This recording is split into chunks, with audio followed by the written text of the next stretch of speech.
about to go out there and cheat on night, just like you did, baby, but that's alright. I love you anyway, and I'm still gonna be here for you till my dying day, baby.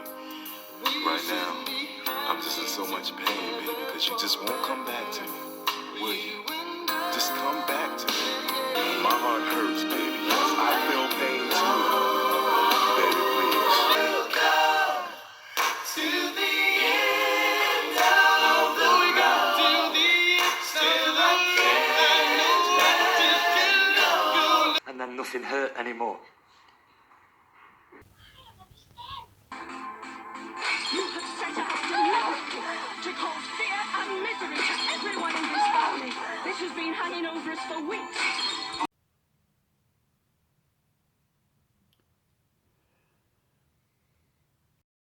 The winner for the Booker Prize was announced yesterday, and how do I feel about the winner announcement? Don't really mind, because the books that I originally wanted to win didn't even make the shortlist, so since the shortlist was announced, I haven't been that interested in who would win it. Madame Gemma Rose did say Real Life was going to win, and that she said that because it's Scorpio season, that her powers of perception would be in full flow. But I think Scorpio season is ending at the moment, so Sagittarius season is about to start. So maybe because of the interlay of Sagittarius season and Scorpio season, maybe her powers were a bit muddled. So yeah, Madame Gemma Rose will not be in this video. At the moment she's hiding. I think I saw her running away in her gypsy caravan. So I don't know when she'll be back. But if you are a regular viewer of the channel, you will know that actually right at the start, if we go back...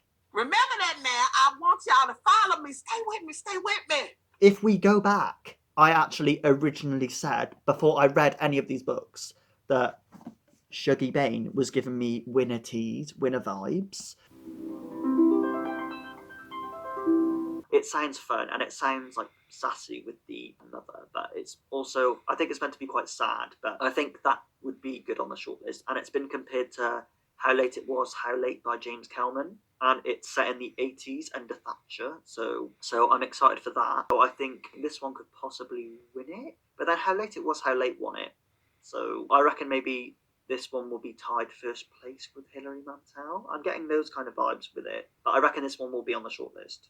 So I was actually kind of right, because from a very shallow perspective, before I read any of the books, I thought Shuggie Bain would win. And then once I read it, I was like, I hope it doesn't win, because it isn't that good. So maybe the judges were like me, where they didn't actually read any of the books, and they just saw it from like a blurred point of view and thought, that's the winner this year.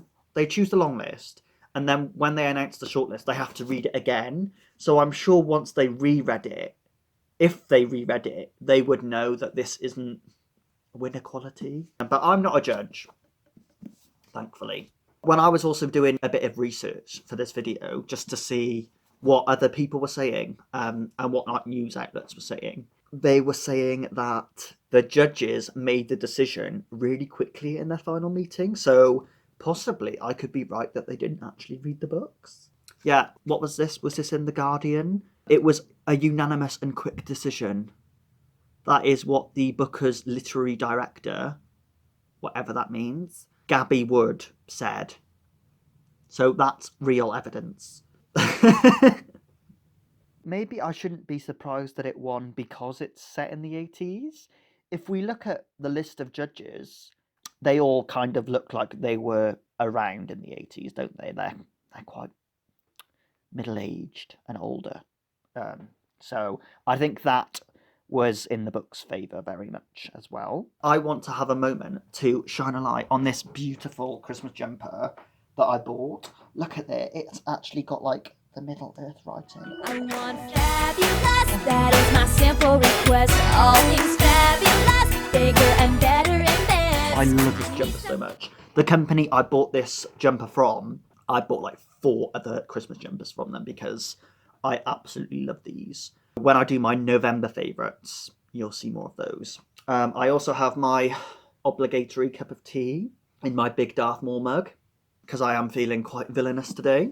So Douglas Stewart is the winner of this year's prize. Before they actually announced the winner, they did this whole speech, and the speech about diversity and other voices and stuff, and then they announced on the Instagram Live. We were all like, not expecting that. I can give the book a props for actually being surprising this year. Like, when they announced the long list, I was surprised. When they announced the shortlist, I was surprised how many debuts and how many non-white authors were there and queer authors and stuff. I guess it is a little bit surprising that this one, even though this was the public favourite to win, I don't mind that it won that much, really, because, as I said, once the shortlist was announced, I wasn't that fussed. But as I said in my long list predictions video, I think I was saying about how, you know, you shouldn't go to book prizes for validation for your personal opinions, which I still stand by. I was saying that the best books don't normally win. The best books don't normally make the shortlist or the long list. So I don't mind that much because I'm not that invested. But once I've done some research into this, I've actually been like, really, it isn't that surprising that this won? You are? Kieran in his video was saying that because this one won, that it means that the Booker Prize is being more commercial.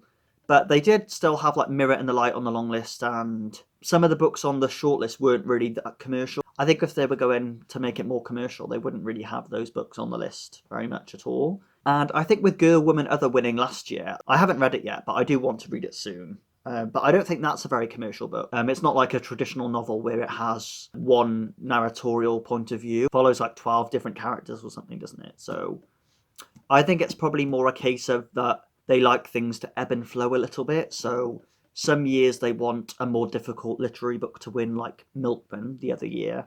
And I mean, The Testaments, was that a bit commercial? Yeah, but Margaret Atwood is a literary writer, isn't she? She's a safe option from a commercial point of view, but I think if you look at her backlog, her books of poems, her novel like Cat's Eye, I don't think everything she writes is that commercial. Like, she does write different things, so I don't think it means the book is becoming commercial. I just think it means this year they wanted an easier book to win. Let's talk about the book again a bit more, shall we? So Douglas Stewart is originally Scottish but lives in America, and I was doing a bit more research on him. He took 10 years writing the book, which I knew anyway, so I imagine the first few drafts were just like personal splurges. We were just writing out his life and fictionalising it. I do think that the 10 years he took writing the book did help the novel, and that it did have a bit of distance. The fact that it is quite personal never really weighed on me at all. So I think that is good that for a debut author, he could differentiate between his own life and what he was writing for fiction. In an interview, he said that he made Shuggie nicer and more loving than he is in real life. I could respect that he admitted that. I think it's interesting he's got partial American citizenship, just because Americans dominated the whole list this year. But actually, when I was looking at Douglas Stewart a bit more, I remember when I first heard about him, when I did the long list run through, I found out that he was a fashion designer. And then when I've been looking at the pictures of him, I was like, you would never guess he was a fashion designer, especially for a gay man. He doesn't seem particularly well dressed at all. Douglas, you're having a lot of attention on you. You might want to ramp up how you dress, because if I was a fashion designer turned writer / award-winning author, I would be doing the most in my pictures. But I guess because he's written a supposedly heartfelt story, in his pictures he wants to seem not dull, but he wants to seem like he's not about dressing things up, he's about being sincere. I guess that's why he dresses so boringly. Let's talk about the book a little more, shall we? First of all, the cover. Don't really like the cover that much, to be honest. The whole sepia, sentimental, oh my god, 80s trashy Glasgow. Everybody is fawning over this book, and, the pain in this novel is everyone's pain. Like, Shuggie Bain is the Christ of 2020. Shuggie Bain, he gets punished for everybody's sins, basically. Shuggie Bain is a victim. He is a victim. He is Jesus Christ. You must worship him. I prefer the American edition, where the boy is in bed with his mother. That seems more heartfelt and cozier to me. I did have this in my throw-out pile, just underneath Hills is Gold. But now that it's won the Booker, I am going to hold on to it. Because it's won the Booker, that means for the next 2-3 years, people are going to be talking about it a bit more. I might want to reread it at some point just to see if it is as boring the second time round. In an interview, he said he originally started the novel at chapter 13, where the boys were at a colliery, and Shuggy and his brother were there at the colliery, and then his brother was trying to get him to walk in a more manly fashion. And I remember when I read the book originally and thinking, why doesn't the novel just start here? So that was interesting that I found that out, because next time when I read this, I get to see whether having it start before the colliery did actually add anything. So yeah, I may reread this in the future, but I still hold the opinion that it could have been cut down by at least 100 pages, that it's overly descriptive, and that it isn't really nuanced. Like, yeah, it's a working class voice, yeah, it's Scottish, yeah, it's in the Thatcher era, but as a gay novel, it isn't doing anything that interesting. As a working class novel, it isn't really doing anything that new or interesting. So I guess the Booker wanted to highlight traditional working class fiction. As a gay novel, I thought Shuggy Bain was quite cliched. Like, oh my gosh, he's camp, he's into dressing up. He seems to be even more into dressing up than Douglas Stewart is. Like I said in my original Booker Thoughts video on Shuggy Bain, I thought it would have worked better as a multi-generational narrative, and I would have liked the book more if you did see what the long-lasting effect of having a mother like Agnes was, because everyone seems to be like, oh my god, Agnes is an amazing character, but I didn't think she was an amazing character. I think she's a terrible mother, and not just to Shuggy Bain, to Leek as well, but to Shuggy Bain, she's almost an even worse mother to Shuggy, because she really manipulates him, I think. Because Shuggy's so different, he clings on to his mum, and then you're there drinking and trying to burn the house down and shit. Like, you're a really bad mother. So everyone's like, oh my god, I love the relationship between them. But I think the relationship is really dysfunctional, and it's not dysfunctional in a heartwarming way. So that kind of baffles me that people are like, oh my gosh, I love the relationship, because I don't see how you could get pleasure out of reading about a relationship like that. Reviewers keep saying the dialogue's witty, but the dialogue is just okay. To me, it doesn't seem that witty. Let me read you one page. So this is one part in the story where Shuggy is, I think he's quite young, and he's there dancing in the living room, being, you know, his camp little self. And then Agnes is like, dance, bitch, dance. And then boys from his school see him through the window, and they're like, oh, Shuggy's gay, because look how he's dancing like a little girl. So I'll just read you this bit. Brilliant, what a smooth mover, she said. I'm going to do all this up the dancing next week. Eugene'll just die, just you wait. He was enjoying her attention. Something inside him flowered, and he started popping his body like he'd seen the black boys on telly do. The self-consciousness left him, and he spun and shimmied and shook in all the telly ways. He was mid-cat's leap when he let out a sharp scream. It was high-pitched and womanly, the same shriek he let loose when Leek leapt out of the dark at him. Shuggy stood with fingers outstretched, frozen in time. He hadn't seen them at first, and he would never know how long they had been there. Across the street, in the window of their front room, stood the McEvanies. They pressed against the large glass window, and they were gutting themselves with laughter. The window throbbed as they beat their hands against it with glee. Dirty Mouse did a little sexy girlish pirouette, and Shuggy realised that was him. He looked at his mother. When had she noticed? She only looked up at him and took a draw on her fag. Without looking out the window, she spoke through clenched teeth. If I were you, I would keep dancing. I can't. The tears were coming. You know they only win if you let them. I can't. His arms and fingers were still outstretched and frozen, like a dead tree. Don't give them the satisfaction. Mammy, help. I can't. Yes, you can. She was still smiling through her open teeth. She was no use at maths homework, and some days you could starve rather than get a hot meal from her. But Shuggy looked at her now and understood this was where she excelled. Every day with the makeup on and her hair done, she climbed out of her grave and held her head high.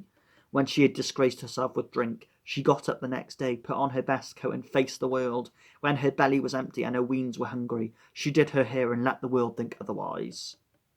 That was one example of in the book where I guess normal readers of this book say, oh my god, it's so heartfelt, it's so amazing, the relationship between them. But when I read that, I don't know if because I'm gay, maybe it depends on people's experiences, but to me, I just read that as really, really dysfunctional.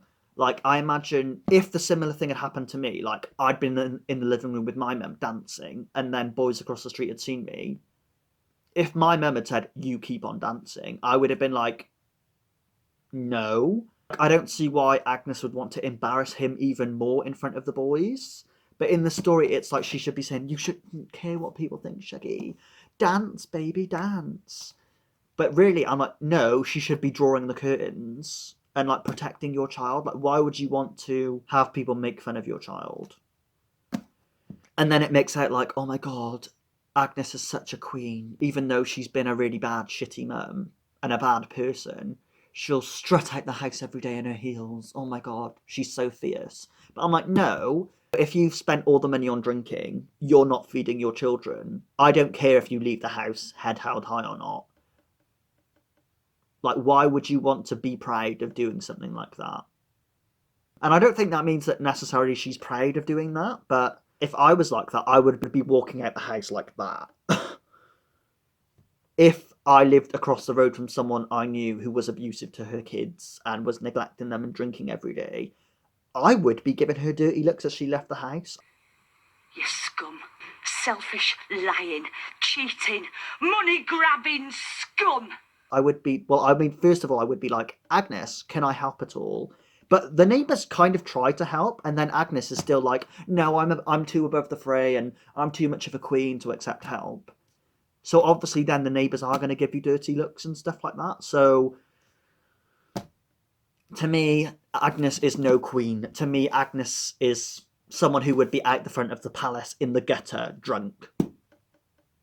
I don't get why people find the novel so heartwarming. To me, like, the way the story actually goes, it is kind of heartless and hopeless. People call it hopeful. Reading the novel, the way it ends, growing up with someone like Agnes has destroyed Shuggy's life. That's how I read it by the end of it. So to me, it seems quite hopeless. It could have been a really, really, really good standout novel as a multi-generational novel. But whatever. I wonder where Douglas Stewart will go next.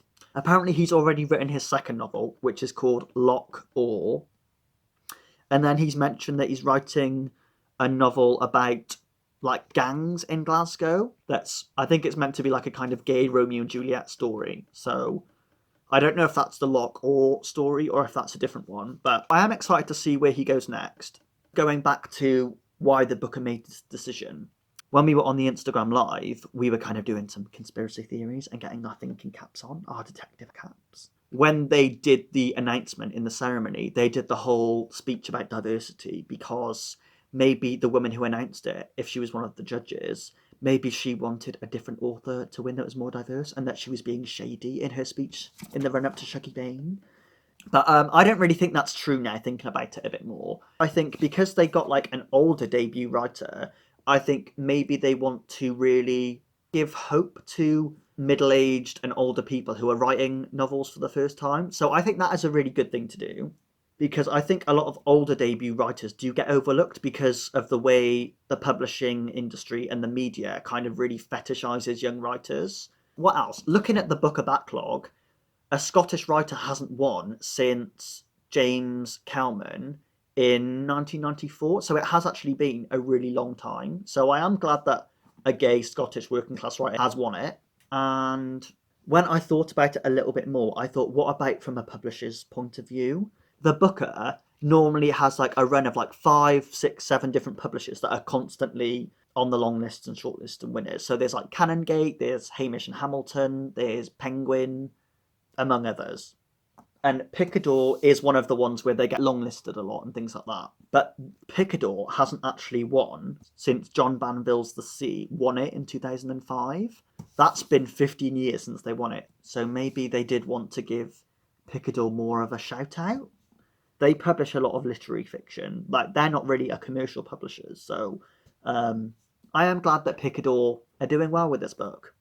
Apparently 30 publishers rejected Shuggy Bane before they published it. So I am glad that Picador did give it a chance, even though I don't like the book that much. Yeah, when I look at the backlog of the Booker in terms of Scottish writers and things, it's not that surprising or that much of a letdown that this one, even though A Paragon and The Mirror and the Light were the best from what I read. In terms of the Booker in general, do I think I will follow the Booker next year? I'm not sure. It depends how busy I am and, you know, what I'm doing for work and stuff, if I have the time to follow it and the money to buy 13 books or however many it'll be. But it has been fun doing it. This is probably the first year that I've ever actually read a book for the Booker/Man Booker Prize that was actually listed that year. I've read books from the Man Booker Prize and the Booker. Like, I read Ducks Newburyport in spring and didn't like it at all and DNF'd it. Cloud Atlas and Anne Enright's The Green Road and books like that. And I've enjoyed most of the books that I've read for the Man Booker Prize and the Now Booker. I guess I do like the Booker Prize, but I'm not that invested in prizes. What other prizes are you interested in? Because I feel like I would probably enjoy the Geoffrey Faber Memorial Prize, like the Somerset Maugham Award, like the James Tate Black Memorial Prize, or the Dylan Thomas Prize. So there's other prizes I like. But what other book prizes do you like as well? Yeah, I'm pretty sure that was everything I wanted to mention. Yeah, let me know how you feel about Shuggy Bane winning. Was it everything you hoped for? And so I'm going to do my October favourites video over the weekend, so stay tuned for that. For now, over and out.